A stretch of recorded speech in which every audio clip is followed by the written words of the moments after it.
Hey everybody, welcome to my YouTube channel. This is Miss Pineapples and I'm here to talk about tiny house living. So as you can see, I no longer live in a tiny house. I live in an apartment and it's been a huge change.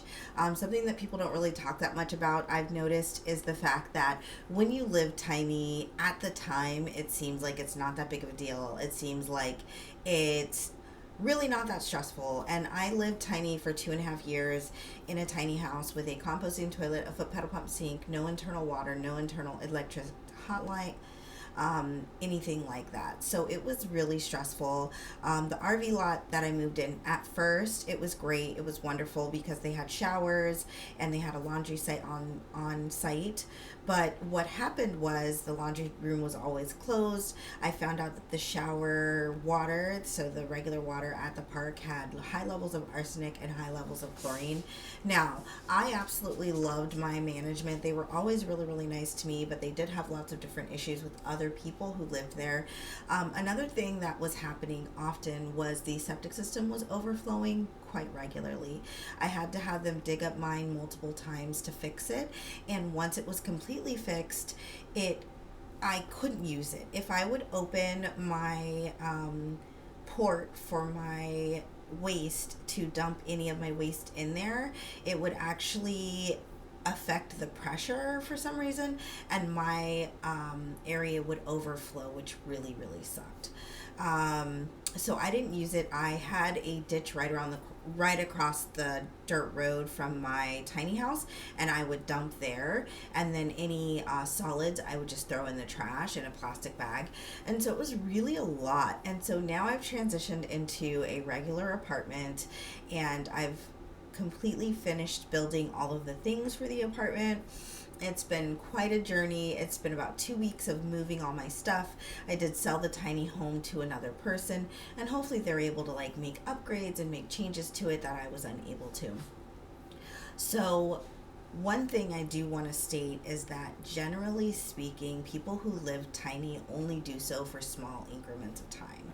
And I don't necessarily feel like people who advertise small living, tiny living, caravanning, all of those things, they don't really talk about the fact that after a while, they're over it. Every once in a while, you'll see it, but it's not as common.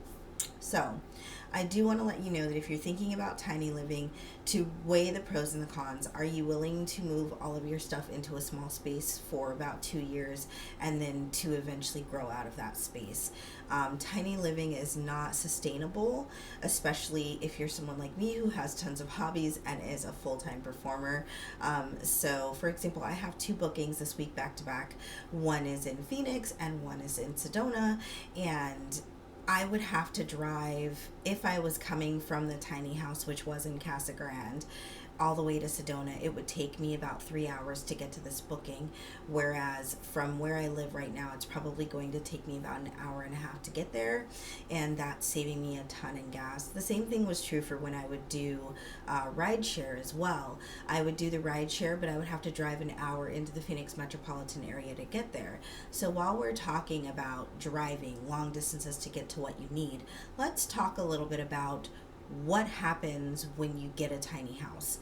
So a lot of people, when you see these videos on YouTube or anywhere else, the people are going to be like, oh, isn't this great? I live on my friend's property. And well, how did you meet your friend? And who are they? And why are they being so nice to let you live here?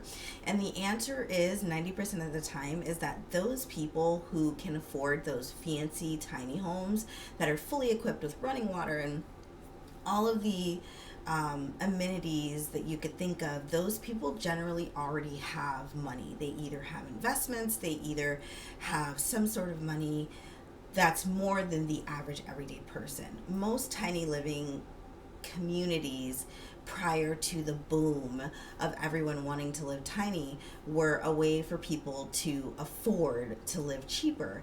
And once that style of living got popular, it increased the price of living for people like me who were trying to live tiny on a budget. I was very fortunate that I found an RV park that was willing to take me in, but generally speaking, it is extremely hard to get an RV park of any kind to accept your tiny conversion. of any kind. You're generally going to end up on the outskirts of town. And that brings me right back around to that concept that I was so far away from everything all the time. And it was extremely frustrating because I had to drive so far for bare necessities. Like to get to the grocery store or to get to the gym, which is where I showered, I had to drive 20 minutes into town to get there.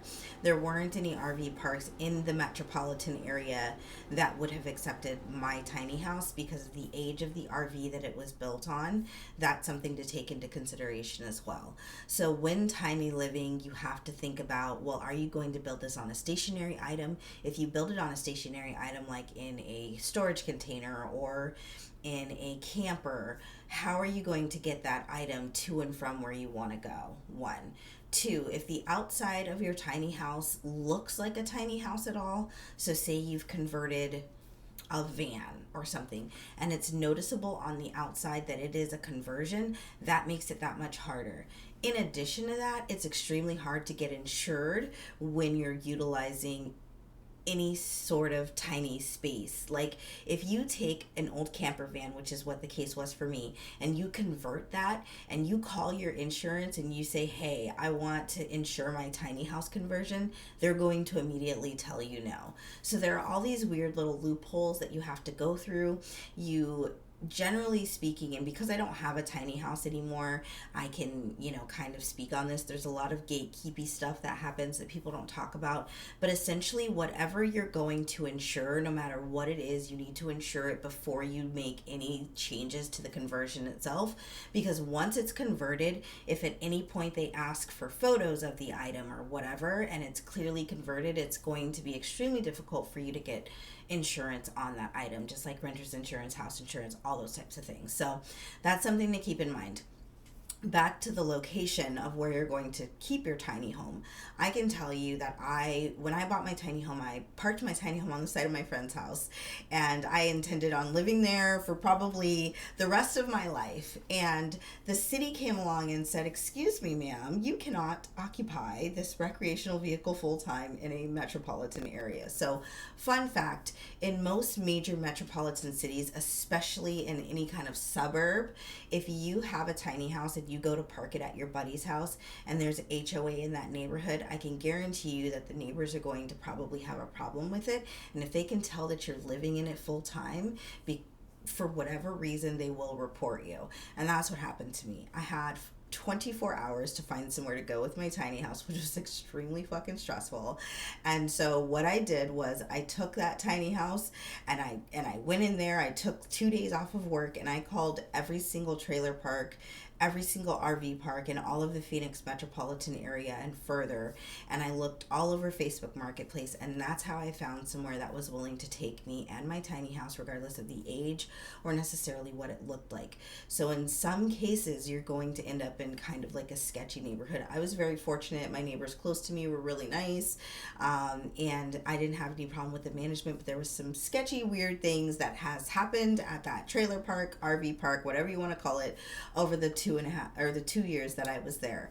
So those are things that you just want to keep in your mind if you're really deciding to live tiny. Whenever I tell someone that I lived in a tiny home or that I just sold my tiny home, the answer is always the same. Oh my God, I've always wanted a tiny home. And that's what I thought too when I first got it. And living at the end of the RV park with desert this way and desert that way, and just having like this amazing view and feeling very homestead and like off grid, but still had close access to amenities and stuff. Like, it was a vibe. It really was. And there were mornings that I would wake up and I would see the sun rising and I would just be like, oh my fucking God, like, how did I get so lucky? This is amazing. But at the end of the day, right, I would have to come home and drive 20 minutes to get to the showers, and then 20 minutes back, and then rush to get myself together in order to be up in the morning for work.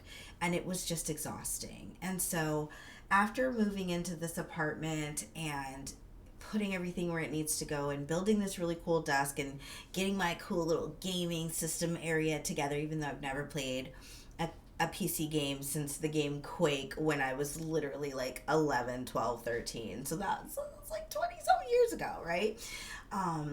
But this is one of the best decisions that I could ever make for myself, is to transition out of that space that was like killing me emotionally and spiritually because I was so stressed about how difficult it was for me to complete daily tasks.